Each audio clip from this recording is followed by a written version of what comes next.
Hey there, I'm Frankie. For 42 years, my hands were my livelihood. As a carpenter, these calloused palms shaped wood into everything from kitchen cabinets to custom staircases. My grip could hold a 60-pound beam steady while I hammered with the other hand. My wrists never failed me. Until they did.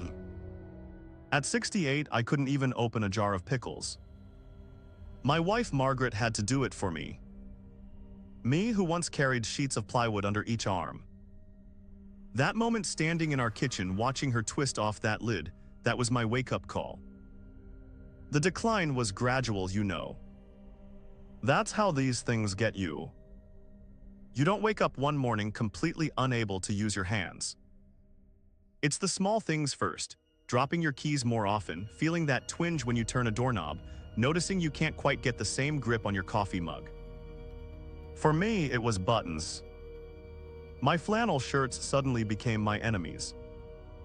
Those tiny discs that I never thought twice about were now these impossible little challenges each morning.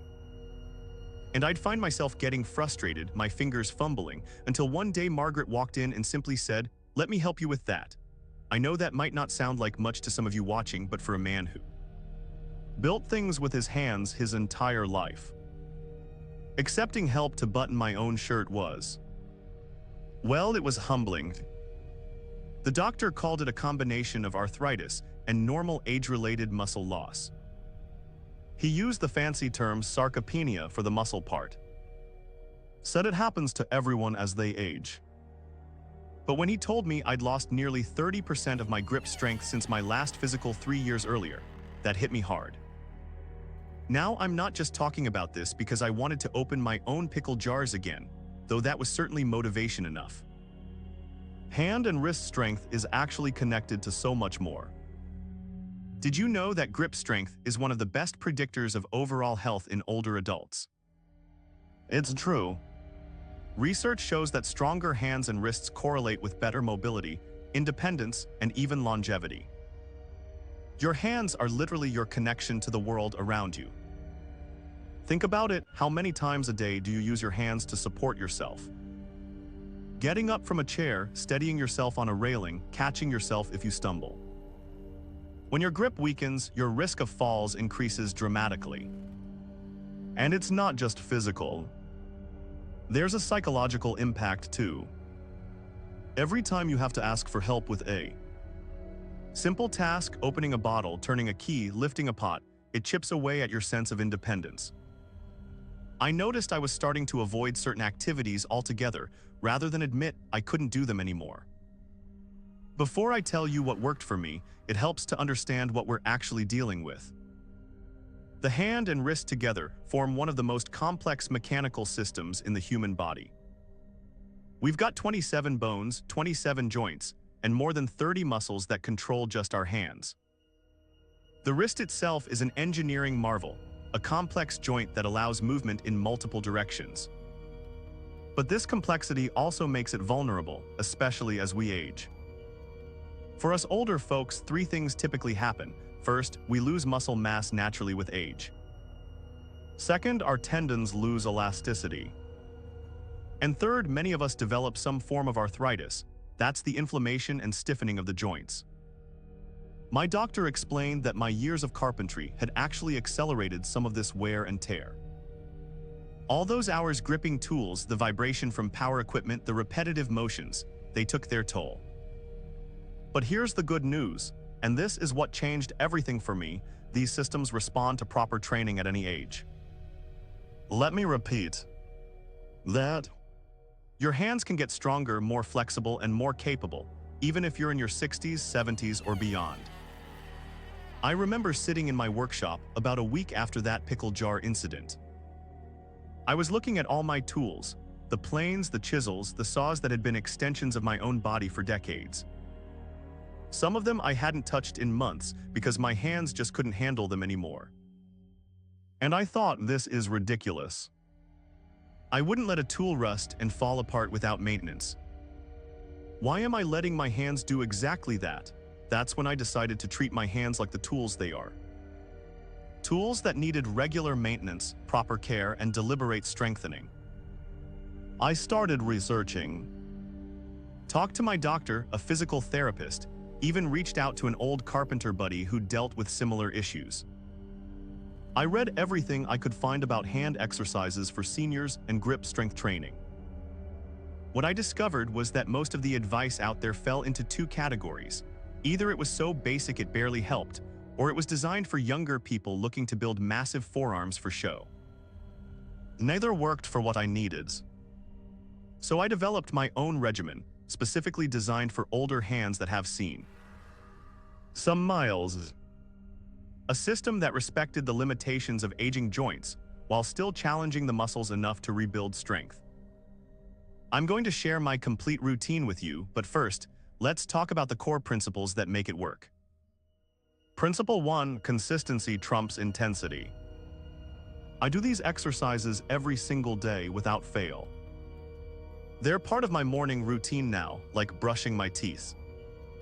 10 minutes a day is better than an hour once a week. Principle 2: progressive resistance. Your hands need to be challenged, but safely. I started with the easiest versions of each exercise and gradually increased the difficulty as my strength improved. Principle 3: full range of motion. It's not just about squeezing hard. It's about moving your wrists, fingers, and thumbs through their complete range of movement to maintain flexibility alongside strength. Principle 4: balance opposing muscle groups. Your hands have muscles that close them into a fist and muscles that open them back up. Most people only focus on the gripping muscles, but the extensors, the ones that open your hand, are just as important. And Principle 5: pain is not gain. Unlike when I was younger and pushed through discomfort, I've learned that sharp. Pain is my body's warning system. My routine never includes pushing to the point of pain. All right, let's get into the actual exercises. I always start with a proper warm-up because cold hands and wrists are asking for trouble. First, I soak my hands in warm water for about 2 minutes. Sometimes I'll add Epsom salt if I'm feeling particularly stiff that day. The warmth increases blood flow and loosens everything up. Next, I do what I call wrist circles. Holding my arms out in front of me with my hands relaxed, I rotate my wrists in circles, 10 times clockwise, 10 times counterclockwise. I can feel the gentle loosening through my forearms. Then I move to finger stretches. I spread my fingers as wide as comfortably possible, hold for 5 seconds, then make a loose fist, hold again, and repeat 10 times. This simple movement wakes up all those small muscles and tendons. The last warm-up exercise is what physical therapists call prayer stretches. I put my palms together in front of my chest like I'm praying, then slowly lower my hands toward my waist while keeping the palms pressed together. This creates a gentle stretch along the wrists and forearms. I hold for 15 seconds, rest, and repeat 3 times. This whole warm-up takes less than 5 minutes, but it makes a world of difference in preparing my hands for the strengthening exercises that follow. Now for the meat of my routine, the exercises that actually rebuild strength. The first and most important exercise in my regimen is what I call graduated grip work. I use therapy putty, which is like a resistance dough that comes in different firmness levels. I started with the softest one, which was colored pink at my therapy supply store.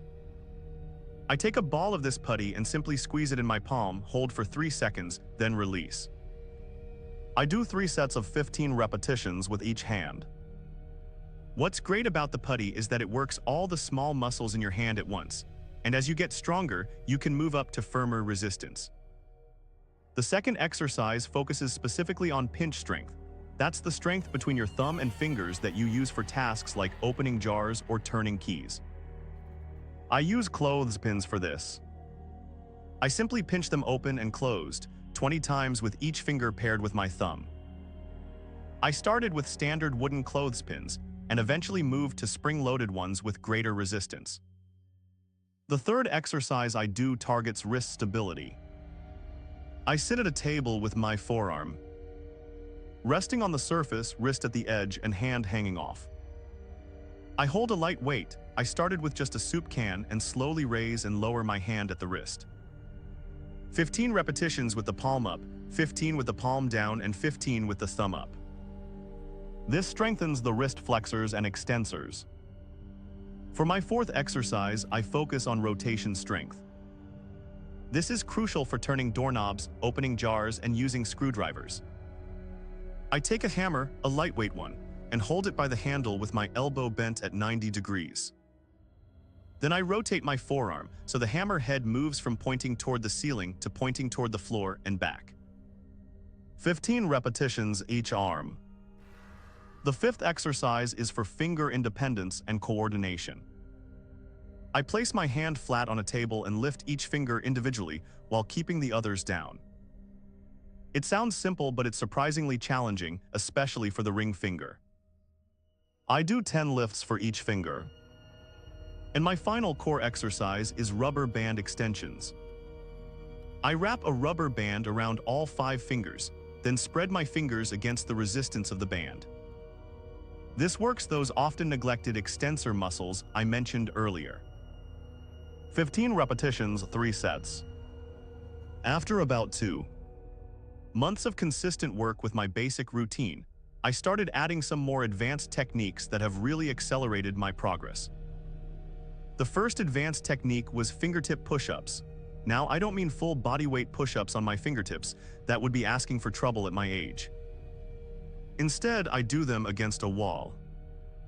I stand about 2 feet from a wall, place just my fingertips against it and lean in, bending my elbows slightly, then push back to the starting position. This builds tremendous strength in the fingertips and helps with activities like opening pull tabs or handling small objects. I also added what I call newspaper crumpling. I take a full sheet of newspaper, lay it flat on a table, and using just one hand, crumple it into the tightest ball I can manage. This works practically every muscle in your hand and forearm in a functional, real-world movement pattern. For more advanced wrist strength, I started using a flexible wrist roller I made myself. It's just a short piece of broomstick with a string attached to the middle and a small weight tied to the end of the string. By rotating the stick in my hands, I wind the string up, lifting the weight. Then I reverse direction to lower it. This builds tremendous forearm and wrist strength. And finally, I incorporated some tools from my workshop. Using a screwdriver to drive screws into wood, starting with soft pine and working up to harder woods, combines grip, wrist rotation, and pressure in a functional movement. Similarly, hand sanding a piece of wood provides a surprisingly effective workout for the hands and wrists. Now I know many of you watching are dealing with arthritis pain, just like I am. And you might be thinking, Frank, this all sounds great, but my hands hurt too much to exercise them. I understand completely. When I started, there were days when my joints felt like they were filled with broken glass. But I discovered some techniques that made it possible to work through those tough days without making things worse. First, timing matters. I found that doing my exercises in the late morning, after my hands had been moving for a few hours, but before fatigue set in, was ideal. For you, it might be different. Pay attention to when your hands feel their best and schedule your exercises then. Second, heat before, ice after. Before exercising, I use a heating pad or warm water soak to loosen things up. Afterward, especially if I feel any inflammation, I'll use a cold pack for about 10 minutes. This combination has been a game changer for managing discomfort. Third, I'm religious about my anti-inflammatory strategies. With my doctor's approval, I take a glucosamine supplement daily and use a topical CBD cream on particularly bad days. I've also eliminated most processed foods from my diet, which seems to have reduced my overall inflammation levels.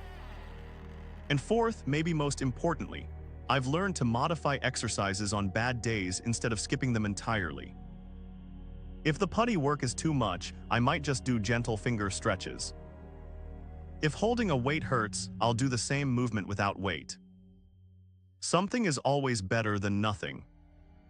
The key thing I've learned is that movement, appropriate movement, is actually medicine for arthritic joints. The more I avoided using my hands because of pain, the worse they got. Breaking that cycle was crucial.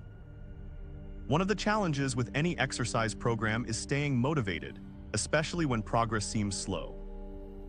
So I created a simple tracking system that has kept me going even on days when I didn't feel like doing the work.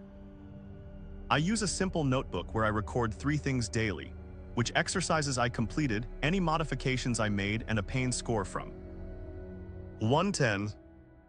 Once a week I do what I call my functional tests and record those results too.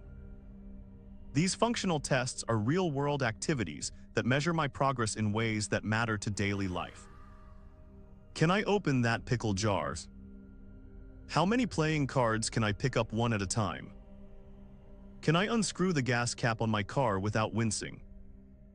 Seeing these numbers improve over time has been incredibly motivating. In my first month, my grip strength as measured by squeezing a bathroom scale increased by only 2 pounds, barely noticeable.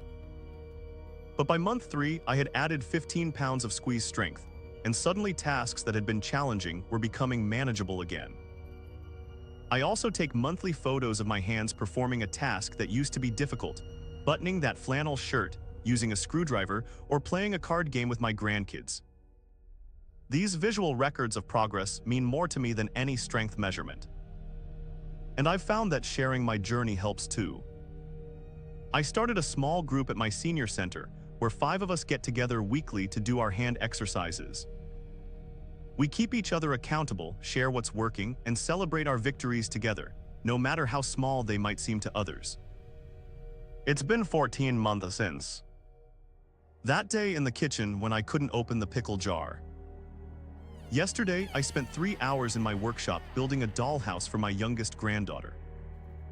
My hands still aren't what they were in my 40s, and they never will be, but they're functional, capable, and getting stronger every week. More importantly, I've regained my independence in the small daily tasks that make up a life: dressing myself without help, preparing my own meals, driving safely, and yes, opening my own jars. If you're struggling with hand and wrist strength, whether you're a retired tradesperson like me or someone who's simply noticed those everyday tasks getting harder, I want you to know that it doesn't have to be a one-way decline. Your hands can get stronger at any age. The body is remarkably adaptable, even in our later years. Start small. Be consistent. Listen to your body. Track your progress. And most importantly, don't give up. You know, I used to think that growing older meant accepting limitation after limitation, watching helplessly as my capabilities narrowed. Now I understand that while some changes are inevitable, many aren't. We have more control than we think. My hands tell the story of my life: the calluses from decades of work, the sunspots from years outdoors, the wedding ring that's been there for 46 years. They deserve to be cared for, strengthened, and kept as functional as possible for whatever time I have left. Your hands tell your story too. And that story isn't finished yet. If you found this helpful, please consider subscribing to Dexterous Hands. In upcoming videos, I'll be demonstrating each exercise in detail and sharing specialized routines for specific conditions like thumb arthritis and carpal tunnel syndrome.